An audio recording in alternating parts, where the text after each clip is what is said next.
Hello, प्रणाम। कल हमने बात की थी कि सच्चाई को देखें, क्योंकि हमारा माइंड ट्यून हो रखा है जो दुनिया में अच्छा लगता है। मतलब जैसे कहते हैं ना, शहद खाते हैं हम लोग, लेकिन मधुमक्खियों के थ्रू आता है वो। कोई भी चीज़, बच्चा पैदा होता है माँ की दर्दों के द्वारा, और बच्चा खुद भी दर्द सह के पैदा होता है, लेकिन हम दर्द वाला पोर्शन डिलीट कर देते हैं अपने माइंड से, दूसरा पोर्शन हम रख लेते हैं। ज़िंदगी जीते हैं, शुरुआत में ही टीकों से शुरू होती है। आज इस चीज़ की वैक्सीन लगेगी, आज ये वैक्सीन लगेगी। कितना मतलब गौर से देखें तो खुशबू से ज़्यादा बदबू है चारों तरफ, लेकिन आंखें मुंदवा दी गई हैं सिर्फ थोड़ी सी खुशबू। देखा जाए तो हम किसी पार्टी में जाते हैं, थोड़ा हंसते हैं, खेलते हैं, बस उसको मैनेज करने के लिए हम लोग ज़िंदगी लगा देते हैं। एक गाड़ी खरीदनी है, उसके लिए कितना साम दाम दंड भेद सब कुछ करते हैं। ऐसे ही वासनाएं हैं। वासनाएं रियलिटी लेती हैं और क्या देती हैं? झूठ परोसती हैं। रियलिटी जाती है, हमारी ज़िंदगी जाती है, हमारी सांस जाती है, हमारी ऊर्जा जाती है। ये विल पावर मसल्स की तरह नहीं है कि चलो जी जितना ज़्यादा हम करेंगे एक्सरसाइज उतने मसल्स स्ट्रोंग होंगे। ये बैटरी की तरह है कि ये विल पावर जिधर यूज़ करेंगे दूसरी तरफ की ऊर्जा ख़त्म हो जाएगी। ध्यान ऐसी चीज़ है, एक तरफ एक टाइम में लगता है। आप कभी भी करके देख लीजिए, दो चीज़ें एक साथ नहीं आपके ध्यान में रहेंगी। एक विचार आया है, उसके साथ दूसरा विचार आएगा तो पहले वाला विचार हट जाएगा, उसकी लय में ज़रूर आएगा, लेकिन एक टाइम में एक ही हम एक तरफ देखते हैं तो दूसरी तरफ नहीं देख पाते। एक चीज़ माइंड में सोच रहे हैं तो उसी टाइम दूसरी चीज़ नहीं सोच पाते। जैसे कोई हादसा हो जाता है घर में तो उस वक्त सारी चीज़ें भूल जाती है, वही हादसा ही वही घूमता रहता है, वही बात घूमती रहती। ऐसे ही किसी भी उत्तेजना वाला काम हो जाता है, कोई मकान मिल गया या कोई लॉटरी लग गई हमारी मन चाहे, तो उस टाइम भी हमारी उत्तेजना इतनी बढ़ जाती है कि बाकी सब भूल जाता है। छोटा सा माइंड है, छोटा सा स्पेस है, उसमें एक पल में एक ही चीज़ सोच पाता है, और उसमें हम क्या भर रहे हैं? दिन रात रियलिटी दे दे के क्या माया जाल।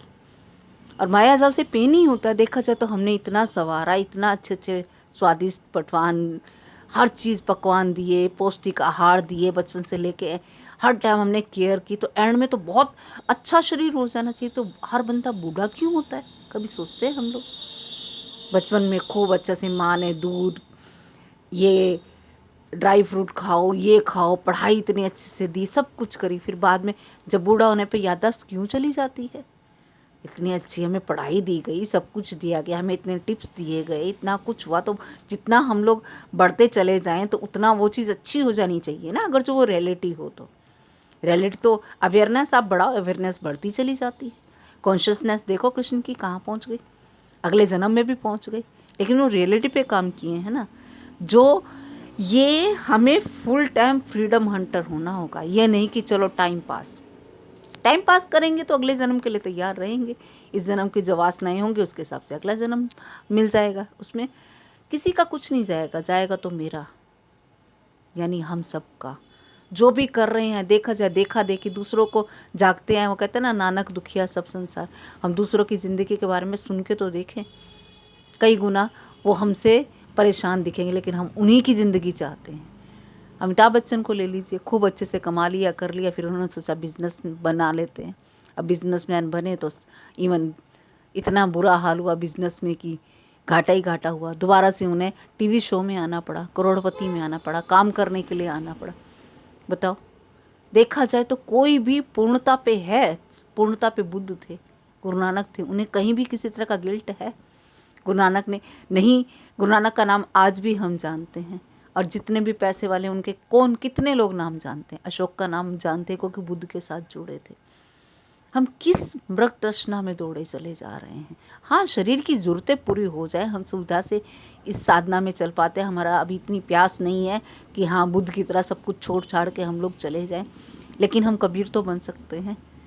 कबीर छोड़े नहीं, दिन रात साधना, बस उतना मिल जाए रोजी रोटी। देखा है तो शरीर की कैपेसिटी क्या है, जो दाल रोटी खाते हैं वो फिर स्वस्थ रहते हैं, जो खाते हैं पिज़्ज़ा ये वो, क्या आता है देखा जाए तो ज़्यादा पैसे से। अगर जो आपके अंदर सात्विकता नहीं है तो उस पैसे का यूज़ क्या करोगे? शरीर के अंदर ज़्यादा डालोगे, तला फुलाई तो खा सकते हो ना ज़्यादा पैसे से, उससे क्या होएगा? बीमारियाँ होंगी। एस सेंटर को करोगे, सेक्स के उसमें जाओगे तो साथ में क्या आएगा? एड्स आएंगे। जिस चीज़ की भी अति करोगे, इवन शरीर भी उस चीज़ को अलाउड नहीं करता। जबकि बुद्ध पुरुष कहते हैं, भगवान बुद्ध एक टाइम खाते थे और वो जिस टाइम तक चाहे वो जिए। यानी सात्विक आदमी ज़्यादा जीता है, ज़्यादा अच्छे से तरीके से जीता है।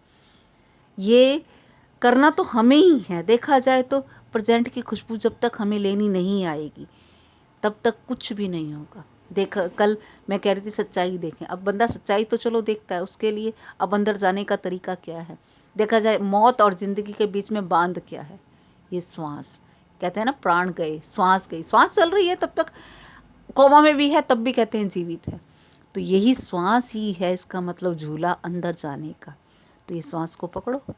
सबसे पहले श्वास सबसे पहला ऐसा औजार है जिससे हम अपने आत्मन की डोरी के साथ जुड़े हैं। ये शुरू से लेके जब हम पैदा होते हैं और जब तक मरेंगे हमारा साथ नहीं छोड़ता।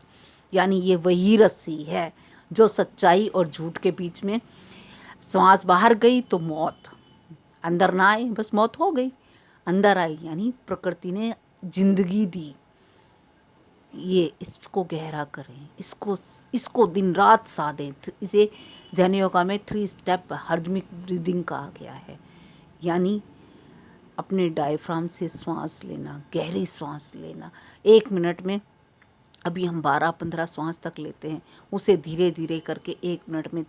योगी जन तो खैर कई बार 5-5 मिनट में एक सांस पे आ जाते हैं और वो ऐसे भी साध लेते हैं कि कितना टाइम तक वो चाहें तो सांस के बिना भी शरीर उनका जीवित रहेगा। लेकिन हम लोग कम से कम 1 मिनट में 5 श्वास पे तो आए। इतने पे आ गए तो देखना क्रोध कहाँ गया पता ही नहीं लगेगा, क्रोध आना ही बंद हो जाएगा। चीज़ें डिकोड तरीके से होने लगी। कोई कितना भी गुस्सा करे आपको गुस्सा नहीं आएगा। ये वाकई ही आजमा के देखना। आप गहरी सांस करो और गुस्सा करके देखो आता है क्या। गहरी सांस करो और किसी वासना में जाकर देखो, किसी भी वासना में बहुत गहरी सांस लो और तेजी तेजी खाना खाने की कोशिश करो, नहीं धीरे धीरे खाया जाएगा। अपने आप सब सत्ता है, यानी अंदर कोई रिदम है, उसके हिसाब से हमें चलने की प्रैक्टिस नहीं है। वही करना ही जैन योगा है और वही करना ही हमारा ध्येय है। हमें फुल टाइम फ्रीडम हंटर, यानी हमें इससे आज़ादी, पेन से आज़ादी, दुखों से आज़ादी, हेट्रेड से आज़ादी, जितनी भी परेशानियां जो हमें हैं उसकी जड़ क्या है, उसको देख देख के बस अलग करना, ऑब्जर्वेशन में आना है। कुदरत ने पैदा किया, रोटी तो मिल ही जाएगी। जो इस रास्ते पे चलता है वो पहले खुद को साध लेता है। हम लोग क्या करते हैं, हम कहते हैं पहले बाहर का साध लें, उतने में देखा है तो बॉडी जवाब दे जाती है। बॉडी दी तो इसीलिए थी ना कुदरत ने कि हम अपने आप का रिफ्लेक्शन देख पाएँ, कैसे हमें बॉडी के अंदर हम हैं कौन, बॉडी शीशा बन जाए और हमारी जो डिवाइन है उसका रिफ्लेक्शन इस बॉडी के थ्रू हम देख पाएँ। हम उल्टा कर देते हैं, हम इस बॉडी को ही जैसे कार खरीदे और कार के उसी में लगे रहे, उसके अंदर ड्राइविंग करने का जो मज़ा आता है वो जागने के बाद ही तो आएगा। हम ड्राइवर सीट पे हैं ही नहीं, हम बाहर से ही बस उसको पहुंचने में और देखने में और बाहर उसके क्या डेकोरेशन लगा सकते हैं बस उसी में लगे हुए हैं। डेकोरेशन ही तो लगा रहे हैं कि इसको अच्छे वाला कपड़ा दे दो, इसके ऊपर क्या कहते हैं ये वाली डाई लगा देते हैं बालों में, ये वाली क्रीम लगाते हैं हम गोरे हो जाए। ये गाड़ी के ऊपर कलर ही तो कर रहे हैं हम दिन रात। जितना हम लोग इस तरफ की बात करेंगे उतना माइंड को शांत होगा। वो रोज़ नहीं तो हफ्ते में एक बार शमशान जाके देखें। रियलिटी तो है ही, कहीं भी मौत बता दीजिए कि किसकी ज़िंदगी में नहीं आई, जो आनी ही आनी है, श्योर है, 100% श्योर है, तो फिर उसके लिए नहीं चलना चाहिए, उसकी तैयारी नहीं करनी चाहिए। बाकी चीज़ों की हम तैयारी करते हैं ना, देखा जाए तो पढ़ाई लिखाई करके क्या रोज़ी रोटी इस बॉडी को। देखा है तो माँ बाप भी इतना कमा चुके हैं, आज की डेट में सब लोग इतना कमा चुके होते हैं। कुछ तो टाइम दें, पूरा टाइम नहीं दे सकते, कुछ तो टाइम दें अपने आप को, नहीं तो सारा कुछ व्यर्थ ही होता है। बाद में डिप्रेशन में, बाद में ड्रिंक्स में, उसी में जाएगा। क्योंकि तरीका नहीं सीखा कि कैसे शांति तो अंदर से आती है ना, बाहर से थोड़ी आती है। कितना मर्जी दौड़ लीजिए, एंड में तो नींद में ही शांति पड़ती है ना। देखते हैं कुदरत कब तक हमें इस रास्ते पे और अच्छे से, बस हम इन माया जाल मोह माया से निकलने की बस हमें रियलिटी दिखाती रहे और वर्तमान में जीना सिखाए कुदरत। आज इतना ही, कल फिर बात करते हैं।